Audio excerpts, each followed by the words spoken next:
Hello everybody, welcome in the world of यथार्थ आयुर्वेदा. ओम धन्वंतरी नमः. Myself Kanhaiya यदुदास Chavan. तर रोगनिदान या सब्जेक्टबद्दल तुम्ही ऐकलंच असेल, हो की नाही? तर त्याचं पेपर फर्स्टबद्दल आपण आज चर्चा करणार आहोत आणि त्यामध्ये आपल्याला गॅरंटीड पासिंग कशा पद्धतीने होईल ते आपण या व्हिडिओमध्ये बघणार आहे. तर विद्यार्थी मित्रांनो, हे व्हिडिओ शेवटपर्यंत नक्की बघा. यामध्ये मी स्टेप वाईज तुम्हाला सांगेल की कोणते चॅप्टर्स तुम्हाला पहिले करायचे आणि कोणते चॅप्टर्स तुम्हाला नंतर करायचे. तशा पद्धतीने जर तुम्ही केले तर तुम्ही नक्कीच पास होसाल. तर वळूया आपण पहिल्या चॅप्टरकडे. तर याच्यामध्ये जर बघितलं मित्रांनो, तर हे रोगनिदान पेपर फर्स्टमध्ये तुम्हाला सगळ्यात महत्त्वाचा पहिला धडा आहे ते म्हणजे रोगनिदान क्लिनिकल डायग्नोसिस. आता हा बेसिक आहे. याच्यामध्ये तुम्हाला व्याख्या सांगितलेली आहेत, याच्यामध्ये काही श्लोक आहेत तर ते तुम्हाला पाठ करायचे. आता याच्यानंतर नेक्स्ट तुम्हाला वाचायचे ते म्हणजे परीक्षा. आता हा परीक्षा जे चॅप्टर आहे मित्रांनो, याचे तुम्हाला त्याचे टाईप्स करायचे आहेत. आता यामध्ये जर बघितलं तर हे परीक्षा मेथड्स ऑफ रोगी परीक्षा हे हमखास LQ म्हणून येते. आता याच्यामध्ये LQ कोणते येतात सर, तर त्याच्यामध्ये जर बघितलं तर रोगी परीक्षेचे आपल्याला प्रकार सांगितलेले आहेत, जसे की दशविध परीक्षा. आता त्याच्यामध्ये नाडी, मल, मूत्र, स्पर्श, आकृती, जीवा जे आपल्याला प्रकार सांगितलेले आहेत तेच प्रकार आपल्याला डिटेलमध्ये एक्झाममध्ये लिहावं लागतात. आणि हे सोपं चॅप्टर आहे आणि हे तुम्हाला जसंच तसं पेपरमध्ये विचारतात. तर हे चॅप्टर स्किप करू नका आणि हे तुम्हाला पहिला LQ म्हणून फिक्स येते. तर हे काळजीपूर्वक तुम्हाला रोगी परीक्षा म्हणून नीट काळजीपूर्वक करायचं आहे. त्याच्यानंतर नेक्स्ट चॅप्टर तुम्हाला वळायचे ते म्हणजे सापेक्ष निदानकडे. आता हे जे सापेक्ष निदान आहे हे पण SAQचा किंवा LQचा चॅप्टर आहे. आता याच्यामध्ये जर बघितलं तर व्यवयच्छेदक निदान म्हणून येते आणि याच्यामध्ये तुम्हाला त्यांचे हेतू, त्यांचे टाईप्स जे सांगितलेले आहेत, व्यवयच्छेदक निदान आपण कशा पद्धतीने होतात, त्यामध्ये स्पेसिफिक व्यवयच्छेदक निदान कोणते आहेत, त्यांचे डिसीज कोणते आहेत, त्या सर्व गोष्टी या सापेक्ष निदानमध्ये सांगितलेल्या आहेत. आता हे जर समजा तुम्ही हे दोन चॅप्टर जर केले, परीक्षा आणि सापेक्ष निदान, तर या दोघांपैकी एक फिक्स पहिला LQ तुमचा फिक्स होते आणि अशा पद्धतीने तुमचे 10 मार्क LQमध्ये कव्हर होतात, प्लस 1 मार्क SAQमध्ये कव्हर होतात. म्हणजे अशा पद्धतीने हे दोन चॅप्टर जर तुम्ही केले तर 15 मार्क तुमचे कुठंच जात नाहीत. तर याच्यानंतर नेक्स्ट तुम्हाला करायचे ते म्हणजे उपशय चॅप्टर. आता उपशय हे दोनदा SAQ विचारलेले, तरी एकदा पुन्हा तुम्हाला वाचायचं आहे आणि याच्यावर हमखास उपशय म्हणजे काय आणि त्यांचे आपण कशा पद्धतीने टाईप्स आहेत ते त्या चॅप्टर्समध्ये आहेत, तर ते काळजीपूर्वक तुम्हाला ते करायचे. त्याच्यानंतर नेक्स्ट वळायचे ते म्हणजे दोष विकृतीकडे. आता दोष विकृती जर बघितली तर हे तुम्हाला फर्स्ट इयरमध्ये जे की क्रियाशरीर या सब्जेक्टमध्ये झालेले आहेत. आता याच्यामध्ये जर बघितलं तर वात, पित्त आणि कफ यांचे क्षय आणि वृद्धी कशा पद्धतीने होते, त्यांची दुष्य आणि दुष्टी कशा पद्धतीने होतात, त्यांच्यामध्ये आपल्याला कोणते कारण आहेत, हेतू कोणते आहेत की ज्यामुळे ते रोग उत्पन्न होतात, त्याच्यामध्ये अग्निमांद्य कोणत्यामुळे दुष्टी होते, त्या सर्व संकल्पना या दोष विकृती चॅप्टरमध्ये येते. आणि हा तुमचा LQचा पोर्शन आहे आणि याच्यामध्ये तुम्हाला सेकंड LQ म्हणून हा विचारलो जाऊ शकतात. तर ही नीट काळजीपूर्वक तुम्हाला हे दोष विकृती चॅप्टर करायचं आहे. आता याच्यामध्येच एक दुसरा एक LQचा पोर्शन आहे आणि तो म्हणजे दोषगती आणि रोगमार्ग. आता दोषगती आणि रोगमार्ग याच्यामध्ये जर बघितलं तर दोषगती हे SAQचे चॅप्टर आहे. आता याच्यामध्ये उदरभग, अधोर किंवा तिर्यक गती किंवा आपल्याला माहिती की कोष्ठ शाखागत गती, तर तशा पद्धतीने जे क्षयवृद्धी गती आहेत, तर ते जे वेगवेगळे टाईप्स ऑफ गती आहेत ते तुम्हाला फिक्स SAQ म्हणून येते. तर याचे 5 मार्क तुम्हाला कुठंच जात नाहीत, दोषगती किंवा रोगमार्गाचे. आता त्याच्यानंतर नेक्स्ट चॅप्टर तुम्हाला करायचे ते म्हणजे स्त्रोतदृष्टी. आता स्त्रोतदृष्टी जर बघितलं मित्रांनो तर स्त्रोतसाचे किती प्रकार आहेत ते तुम्हाला पाठ करायचे आहेत, जे की तुम्हाला चरक आचार्यांनी सांगितलेले आहेत. आणि विमानस्थानच्या 5व्या धड्यामध्ये तुम्हाला स्त्रोतसाचे अधिष्ठान कोणते आहेत आणि त्यांचे कशा पद्धतीने लक्षणं आहेत आणि त्यांचे आपण कशा पद्धतीने त्यांची लक्षणे लक्षात ठेवूया ते 5th चॅप्टरमध्ये सांगितलेले. तर ते आवर्जून करून घ्या आणि त्याच्यामध्येच हा सांगितलेलं आहे की स्त्रोतदृष्टी कोणते आहेत. आता याच्यानंतर नेक्स्ट येते ते म्हणजे कन्सेप्ट ऑफ आर्म. आता हा एक मोस्टली आस्क क्वेश्चन्स आहे एक्झाममध्ये, जसे की LQ हमेशा येते आणि हेच तुमचं दुसरं LQ म्हणून फिक्स असते, कन्सेप्ट ऑफ आर्म. आता आमाचे टाईप्स कसे आहेत, ते आम म्हणजे काय, आम कशा पद्धतीने उत्पन्न होतो आणि त्यांची लक्षणे कशा पद्धतीने आहेत, या सर्व गोष्टी तुम्हाला या चॅप्टरमध्ये बघायच्यात आणि हे तुम्हाला फिक्स करायचे. तर अशा पद्धतीने हे दोषगती, आम आणि दोष विकृती या तिघापैकी एक फिक्स तुमचा हा सेकंड LQ होते. तर अशा मिळून तुम्हाला हे चॅप्टर्स करायचे आणि हे जर 4 चॅप्टर तुम्ही जर कव्हर केले तर तुमचे 15 मार्क कुठंच जात नाहीत. आणि याच्यामध्ये जर बघितले तर 15 ते 20 मार्क कुठंच जात नाहीत, कारण की यामध्ये तुम्हाला एक LQ आणि 2 SQ येतात. तर आता असे मिळून हे चॅप्टर्स जर बघितले 1 2 3 4 5 6 7 8 हे जे चॅप्टर्स आहेत, हे चॅप्टर तुम्हाला 43 मार्क्ससाठी आहे. आणि तुम्ही जर समजा एवढे चॅप्टर्स जर एका पाठोपाठ केले तर तुमचे 43 मार्क हे कुठंच जात नाहीत. तर अशा पद्धतीने तुम्हाला हे बेसिक आहेत आणि यामध्ये खूप साऱ्या कॉमन गोष्टी आहेत. यांचे काही कॉमन श्लोक आहेत, ते श्लोक जशाच तसे पाठ करा आणि ज्यांचे झाले नसतील त्यांनी स्किप केलं तरी चालेल, परंतु त्यांची लक्षणे तुम्ही काळजीपूर्वक लक्षात ठेवा आणि ते तसेच परीक्षेमध्ये उतरत जा. तर त्याच्यानंतर नेक्स्ट तुम्हाला चॅप्टरकडे वळायचं आहे, ते आहे स्थानसंश्रय. आता स्थानसंश्रय म्हणजेच आपण त्याला पूर्वरूप असे म्हणतो. आता याच्यामध्ये जर बघितलं तर पूर्वरूप एकदा SQ आलेलं आहे आणि ते येऊ शकते. तर हे चांगल्या पद्धतीने तुम्हाला पूर्वरूपची टाईप, पूर्वरूपाची व्याख्या, त्यांचे लक्षणं काय आहेत, त्या गोष्टी या स्थानसंश्रय चॅप्टरमध्ये बघायच्यात. म्हणजे हे तुमचं बेसिक आहे. आता हेच स्थानसंश्रय तुम्ही चरकमध्ये जर बघितले तर जोर निदानमध्ये पण आहे आणि तेच बेसिक गोष्टी इथं सांगितलेल्या आहेत आणि पेपर 2 मध्ये ह्या सर्व गोष्टी लागू होतात. म्हणून हे तुम्हाला बेसिक या कन्सेप्ट याच्यामध्ये क्लिअर करायचे आहेत. त्याच्यानंतर दृश्य आणि दृष्टी. आता हे जे दृश्य आणि दृष्टी चॅप्टर आहे मित्रांनो, हे पण LQचा पोर्शन आहे, कारण की याच्यामध्ये आपल्याला वेगवेगळ्या प्रकारचे स्रोतस बघायला मिळतात आणि याच्यामध्येच प्राणव स्रोतस असेल किंवा अन्नव स्रोतस असेल किंवा रक्त व मांस व मेदो व स्रोतस असेल, त्यांची दृश्य आणि दृष्टी कशा पद्धतीने होते, त्यांच्या धातुनुसार कशा पद्धतीने दृष्टी असतात, त्या सर्व गोष्टी या दृश्य आणि दृष्टीमध्ये सांगितलेल्या आहेत. तर हे पण LQचा पोर्शन आहे आणि याच्यावर तुमचा 3rd LQ म्हणून येते, म्हणून हे चॅप्टर तुम्हाला इम्पॉर्टंट आहे. तर हे 10 मार्क फिक्स देऊन जाते आणि हे जे वरी स्थानसंश्रय आहे ते 5 मार्क फिक्स देऊन जाते. म्हणजे ते पण चॅप्टर तुम्हाला स्किप करता येत नाही.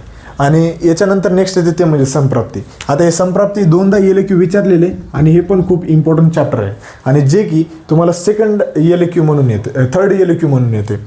तर हे 3rd संप्राप्ती जर बघितली तर त्यांची आपल्याला व्याख्या, त्यांचे टाईप्स किती आहेत आणि त्यांचे लक्षणं कशा पद्धतीने आहेत, या सर्व गोष्टी बेसिक्स या संप्राप्ती चॅप्टरमध्ये बघायच्यात.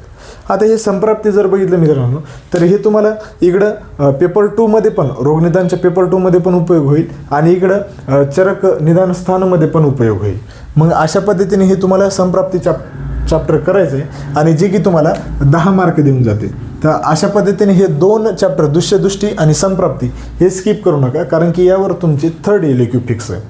त्याच्यानंतर येते रूप. आता हे पण SQचा चॅप्टर आहे आणि रूपाची व्याख्या, रूपाचे प्रकार किती आहेत, रूप कशा पद्धतीने आपण ओळखतो, म्हणजेच लक्षणे, सिम्पटम्स आपण म्हणतो. तर तशा पद्धतीने ते रूप तुम्हाला लक्षात ठेवायचे आणि जे की तुम्हाला फिक्स SQ म्हणून येते. त्याच्यानंतर व्याधिक्षमत्व. आता व्याधिक्षमत्व जर बघितलं मित्रांनो तर हा एक खूप मोस्टली आस्क्ड क्वेश्चन आहे आणि LQचा पोर्शन आहे. आता हे व्याधिक्षमत्वामध्ये तुम्हाला यामध्ये ओझचे व्याधी, द्विविध व्याधी, त्रिविध बल या वेगवेगळ्या प्रकारचे व्याधी सांगितलेले आहेत आणि त्यांचे कशा पद्धतीने आपण बलवृद्धिकर भाव, त्याच्यानंतर त्यामध्येच आपल्याला व्याधिक्षमत्वाचे प्रकार आयुर्वेदिकनुसार आणि मॉडर्ननुसार ते पण करायचे आहेत. त्याच्यामध्येच तुम्हाला त्या व्याधीचा प्रश्न पेपरमध्ये एकदा विचारलेले. तर हे काळजीपूर्वक तुम्हाला व्याधिक्षमत्व चॅप्टर स्किप नाही करायचा, जे की 4th LQ म्हणून येते. तर त्याच्यामध्येच तुम्हाला अजून एक 4th LQ येते आणि ते म्हणजे निदान, अजून एक कोणतं येते, धातुपाक. 4th LQ अजून एक येते, ते म्हणजे धातुपाक. आता हे जर धातुपाक जर बघितलं मित्रांनो तर यामध्ये तुम्हाला धातूंचे पाक सांगितलेले आहेत. म्हणजे हा फिक्स LQ आहे आणि याच्यामध्येच तुम्हाला सेल इंजुरी, सेल डेथ कशा पद्धतीने असतात, सेल डेथचे जे टाईप आहेत, त्यांचे जे साईन्स अँड सिम्पटम्स आहेत, त्या सगळं संकल्पना यामध्ये धातुपाकामध्ये सांगितलेले आहेत. तर हे धातुपाक आणि व्याधिक्षमत्व हे 2 चॅप्टर तुम्हाला फिक्स येतातच म्हणजे येतातच, एक तर SCQ येईल किंवा LQ येईल. तर हे तुम्हाला काळजीपूर्वक करायचं आहे, कारण की एकदा व्याधिक्षमत्व पण विचारलेलं आहे आणि धातुपाक हा दोनदा विचारलेला आहे. तर हे जशाच तसं तुम्हाला LQ मध्ये येते. तर हे नीट तुम्ही या बारीक सारीक गोष्टी याच्याकडे लक्ष देऊन हे चॅप्टर स्किप करू नका, आणि जे की तुम्हाला 4th LQ येते. आता तुम्हाला हे संप्राप्ती चॅप्टर झाल्यानंतर रूप वाचायचे, रूप झाल्याच्या नंतर तुम्हाला धातुपाक वाचायचे, आणि धातुपाक झाल्याच्या नंतर तुम्हाला इकडं वळायचे ते म्हणजे व्याधिनामकरण. आता हे व्याधिनामकरण जर बघितलं तर हा डिझायरेबल टू नो पॉईंट आहे, आणि याच्यावर एक SCQ आलेलं आहे, परंतु याच्यावर शक्यतो येत नाही, तर त्यामुळे हे तुम्ही स्किप करू शकता. त्याच्यानंतर हे अष्टनिंदित जर बघितलं, हा पण डिझायरेबल टू नो चॅप्टर आहे, आणि याच्यामध्ये अष्टनिंदितचे प्रकार सांगितलेले आहेत, जे की तुम्हाला चरक सूत्रस्थान 21व्या धड्यामध्ये आहे. अष्टनिंदित पुरुष कशा पद्धतीने असतात ते बघितले. त्याच्यानंतर निदानार्थक व्याधी. निदानार्थक व्याधी हा पण डिझायरेबल टू नोचा चॅप्टर आहे, आणि ते तुम्हाला SCQ म्हणून विचारतात. तर हे पण तुम्हाला निदानार्थक व्याधीचे हेतू कशा पद्धतीने ते एकदा लक्षात ठेवायचे, आणि निदानार्थक व्याधी म्हणजे काय हे तुम्हाला नीट काळजीपूर्वक करायचं आहे. आणि त्याच्यानंतर रोगी बल परीक्षा. आता रोगी बल परीक्षा जर बघितल्या तर रोगांचे बल परीक्षा कशा पद्धतीने आपण बघू शकतो हे या चॅप्टरमध्ये सांगितलेले आहेत, आणि असे मिळून तुम्हाला हे चॅप्टर्स 49 मार्क्ससाठी आहे. हे सर्व चॅप्टर्स तुम्हाला 49 मार्क्ससाठी आहे. तर यामध्ये जर बघितलं तर स्थानसंश्रय, दृश्यदृष्टी, संप्राप्ती, रूप, व्याधिक्षमत्व, धातुपाक हे 6 चॅप्टर्स महत्त्वाचे आहेत, आणि ते तुम्हाला स्किप नाही करायचे आहेत. ते चॅप्टर जर तुम्ही केले तर तुमचे 2 LQ आणि 3 SCQ कवर होतात. तर तशा पद्धतीने ते चॅप्टर करा. त्याच्यानंतर नेक्स्ट येते ते म्हणजे आपल्याला इन्फेक्शन अँड न्यूट्रिशनल डिसऑर्डर्स. तर याच्यामध्ये जर बघितले तर यामध्ये बेसिक गोष्टी सांगितलेल्या जसं की व्हायरस, बॅक्टेरिया, फंगी, त्यांचे टाईप सांगितलेले आहेत, त्यांचे काही डिसीज सांगितलेले आहेत, आणि ते SCQ म्हणून येते. आणि हे डिझायरेबल टू नो चॅप्टर आहे, तर याच्यावर तुमचा 8वा SCQ फिक्स असते. तर हे तुम्हाला चॅप्टर स्किप नाही करायचं. आणि हे डिझायरेबल टू पोर्शन असल्यामुळं एकदा तुम्हाला बॅक्टेरियाचे टाईप्स विचारलेले आहेत, तर फंगी, त्याच्यानंतर व्हायरल इन्फेक्शन कशामुळे होते ते पण एकदा वाचून घ्या. त्याच्यानंतर नेक्स्ट येते ते म्हणजे उपद्रव. आता हा जशाच तसाच उपद्रव SCQचा चॅप्टर आहे, आणि हा फिक्स येत राहते. तर हे पण चॅप्टर सोडू नका, कारण की उपद्रव पण SCQचा पोर्शन आहे. त्याच्यानंतर साध्यत्व हे पण एकदा SCQ विचारलेले, तर हे पण चॅप्टर तुम्हाला स्किप नाही करायचं आहे. तर यामध्ये तुम्हाला हे तुमचं 7वा किंवा 8वा SCQ हे 2 चॅप्टरपैकी एक येते. तर हे नीट काळजीपूर्वक करायचं. आणि त्याच्यानंतर व्याधी बल परीक्षा सांगितलेले आहेत. आता व्याधी बल परीक्षा जर बघितल्या तर सार, सहनन, सातम्य, आहार जे आपण फर्स्ट इयरमध्ये बघितलेले आहेत तेच या चॅप्टरमध्ये सांगण्याचा उद्देश आहे. आणि असे मिळून हे 4-5 चॅप्टर आहेत, आणि त्यांना 8 मार्क्स डिनोट केलेले आहेत. तर हे चांगल्या पद्धतीने करा. आता याच्यामध्ये मी काही चॅप्टर्स घेतलेले नाहीत जे की नाईस टू नो आहे, जसे की अरिष्ट झाला ते नाईस टू नो येते, त्याच्यामध्ये MCQ होतात. तर आता तुम्हाला यामध्ये पासिंग स्ट्रॅटेजी कशी करायची सर, तर ते सांगतो मित्रांनो. इकडे बघा. तर सर्वात महत्त्वाचं म्हणजे तुम्हाला बेसिक वाचायचे ते म्हणजे रोगनिदान चॅप्टर. त्याच्यामधला पहिला धडा ज्यामध्ये व्याख्या आहे. त्याच्यानंतर वळायचे तुम्हाला ते म्हणजे परीक्षाकडे. आता परीक्षा जर चॅप्टर तुम्ही केला तर त्यामध्ये तुम्हाला परीक्षेचे प्रकार करायचे आहेत. आता परीक्षेचे प्रकार जर बघितले तर आपल्याला माहिती आहे दशविध परीक्षा सांगितलेल्या आहेत. तर ते दशविध परीक्षा नाडी, मल, मूत्र, जीवा, आकृती, शब्द, स्पर्श, आणि जे सांगितलेले ते जसंच तसं तुम्हाला इथं लिहायचं आहेत, आणि तेच एक्झाम पॉईंट ऑफ व्ह्यूनं करायचं. त्याच्यानंतर नेक्स्ट चॅप्टर तुम्हाला वळायचे ते म्हणजे सापेक्ष निदानकडे. आता सापेक्ष निदानमध्ये तुम्हाला व्यवयच्छेदक निदान आहे, आणि ते जसंच तसं LQ येते, तर ते पण चॅप्टर तुम्हाला चांगल्या रीतीने करायचं. त्याच्यानंतर वळायचे तुम्हाला उपशय चॅप्टरकडं. हा उपशय पण छोटासा चॅप्टर आहे, पण SCQचा पोर्शन आहे, तर त्यामुळं ते पण स्किप अजिबात करू नका. त्याच्यानंतर नेक्स्ट वळायचं तुम्हाला दोष विकृती. आता हे दोष विकृती जर बघितलं तर हा बेसिक तुम्हाला फर्स्ट इयरलाच झालेलं आहे. फक्त एकदा चांगल्या रीतीने वाचून घ्या, जेणेकरून जर पेपरमध्ये जर आलं तर तुम्हाला लिहिता येईल. तर तशा पद्धतीनं हे दोष विकृती वाचायचं. त्याच्यानंतर नेक्स्ट वाचायचं ते म्हणजे दोषगती आणि रोगमार्ग. हे दोषगती आणि रोगमार्ग हे पण चॅप्टर तुम्हाला अजिबात स्किप नाही करायचा, कारण की हा SCQचा पोर्शन आहे, आणि हा जशाच तसं पेपरमध्ये येते. त्याच्यानंतर वाचायचं तुम्हाला स्त्रोतदृष्टी. हा याच्यामध्ये स्त्रोतसाचे. आता हे स्त्रोतदृष्टी आणि दृश्यदृष्टी हे 2 चॅप्टर एकत्र करून वाचा, कारण की तुम्हाला कन्फ्युजन होणार नाही, आणि ते जर एकत्र करून वाचले तर तुमचा एक LQ फिक्स होते. त्याच्यानंतर नेक्स्ट वाचायचं तुम्हाला आम. आता आम याची व्याख्या, यांची लक्षणे, त्यांचे प्रकार कसे आहेत ते नीट काळजीपूर्वक करायचं आणि हे तुमचा दुसरा LQ म्हणून येते. तर अशा पद्धतीने हे चॅप्टर्स तुम्हाला कवर करायच्या आधी हे मस्टच आहेत आणि हे जसंच तसंच चॅप्टर कवर करा. त्याच्यानंतर नेक्स्ट वळायचे तुम्हाला ते म्हणजे स्थानसंश्रयकडे. स्थानसंश्रय म्हणजेच पूर्वरूप, जे की SCQचं फिक्स पोर्शन आहे आणि ते तुम्हाला करायचं आहे. त्याच्यानंतर दृश्य आणि दृष्टी आणि ही इकडं स्त्रोतदृष्टी, हे दोन्ही एकत्र तुम्हाला वाचायचे आणि जे की तुम्हाला 15 मार्कासाठी म्हणजे एक SCQ आणि एक LQ कन्फर्म करतात. त्याच्यानंतर तुम्हाला वाचायचे ते म्हणजे समप्राप्ती. आता समप्राप्ती हे पण चॅप्टर अजिबात स्किप करू नका, कारण की हे 2दा LQ विचारलेले आणि तुमचा तिसरा LQ म्हणून येते. आता समप्राप्तीची व्याख्या, त्यांचे टाईप्स, त्यांचे लक्षणे कशा पद्धतीने, तर त्या सर्व गोष्टी या समप्राप्ती चॅप्टरमध्ये येतात. त्याच्यानंतर वळायचे तुम्हाला ते म्हणजे रूपकडे. आता रूप जर बघितला तर हा SCQचा चॅप्टर आहे आणि रूपाची व्याख्या, रूपाचे जे लक्षण आहेत ते जसंच तसंच पेपरमध्ये विचारतात आणि ते SCQचा पोर्शन असल्यामुळे ते पण स्किप करू नका. त्याच्यानंतर वळायचे तुम्हाला ते म्हणजे व्याधिक्षमत्वाकडे. व्याधिक्षमत्व हा चॅप्टर इम्पॉर्टंट आहे आणि त्यांचं आयुर्वेदिकनुसार व्याधिक्षमत्वाचे प्रकार, त्याच्यानंतर मॉडर्ननुसार आणि त्यामध्ये व्याधिक्षमत्वाचे आपण कोणते डिसीज बघतो त्या सर्व गोष्टी या व्याधिक्षमत्व चॅप्टरमध्ये येतात. आणि व्याधिक्षमत्व झाल्याच्या नंतर तुम्हाला वळायचे ते म्हणजे धातुपाककडे. आता धातुपाक का सर, तर धातुपाक हा पण खूप मोस्टली हा क्वेश्चन आहे एक्झाममध्ये आणि हे जसंच तसंच LQ येते. तर याच्यामध्ये जर बघितलं तर काही आयुर्वेदिक आणि मॉडर्न थ्रू हा क्वेश्चन विचारला जाऊ शकतो. तर याच्यामध्ये धातुपाकामध्ये सेल इंजुरी, सेल डेथ सांगितलेले आहेत, तर त्यांचे टाईप्स सांगितलेले आहेत आणि त्यांचे काही डिसीज सांगितलेले आहेत. ते जसंच तसंच पेपरमध्ये विचारतात. तर त्यामुळे हे धातुपाक चॅप्टर स्किप करू नका. आणि हे केल्याच्या नंतर मग जे उरलेले चॅप्टर आहेत जसे की अष्टनिंदित असेल, व्याधीनामकारक असेल, हे चॅप्टर बाकीचे करा. आता याच्यामध्ये जर बघितलं तर उपद्रव आणि साध्य असाध्यत्व हे स्किप करू नका. नंतर हे बाकीचे जे पोर्शन आहेत ते DQ आहे, म्हणजे DK आहे, डिझायरेबल टू नो पॉईंट आहे. तर त्याच्यामध्ये तुम्हाला एक SCQ desirable to know point सांगितलेले. तर आता त्याच्यामध्ये 5 ते 6 धडे तुम्हाला सांगितलेले जे की डिझायरेबल टू नोचे आहेत. आता त्याच्यामधलं कोणतं विचारू शकतात, तर त्यामध्ये तुम्हाला व्याधीनामकारक एक करायचं आहे, त्याच्यानंतर निदानार्थक व्याधी आणि रोगी बल परीक्षा हे चॅप्टर स्किप करू नका. या 3 पैकीच एक फिक्स येऊ शकते SCQमध्ये. तर अशा पद्धतीने हे जे रोगनिदान पेपर फर्स्टमध्ये आहे ते जसंच तसं येतं आणि ह्या सर्व गोष्टी बेसिक आहे मित्रांनो. आता याच्यामध्ये जर बघितलं तर रोगी बल परीक्षा जर बघितली तर हे तुम्हाला पेपर सेकंडमध्ये काही व्याधी असतात. आता जसे की ज्वर व्याधी, त्यांचे तुम्हाला प्रकार सांगून त्यांचे लक्षणं सांगून रोगी परीक्षा लिहा अशा पद्धतीनं प्रश्न विचारतात.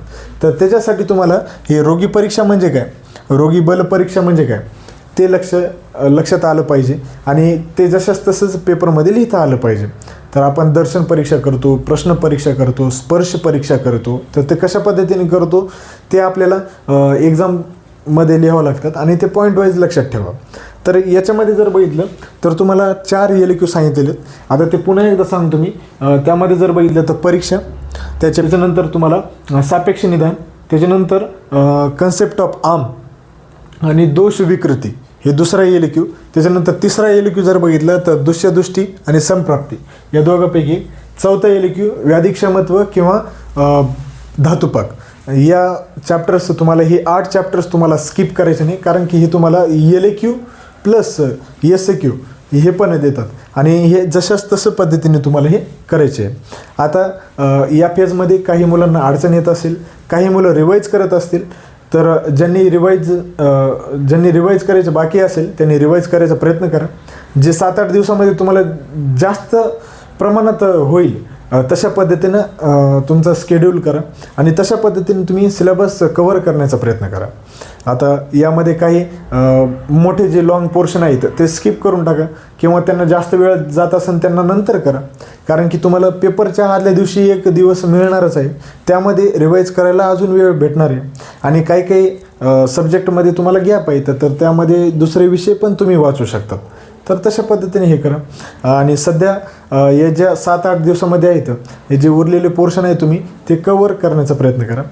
बस एवढंच सांगेल आणि यामध्ये काही अडचण असल्यास ते कमेंटमध्ये आवर्जून सांगा. आणि इथपर्यंत व्हिडिओ बघितल्यामुळे तुमचे आभार आहे की नाही.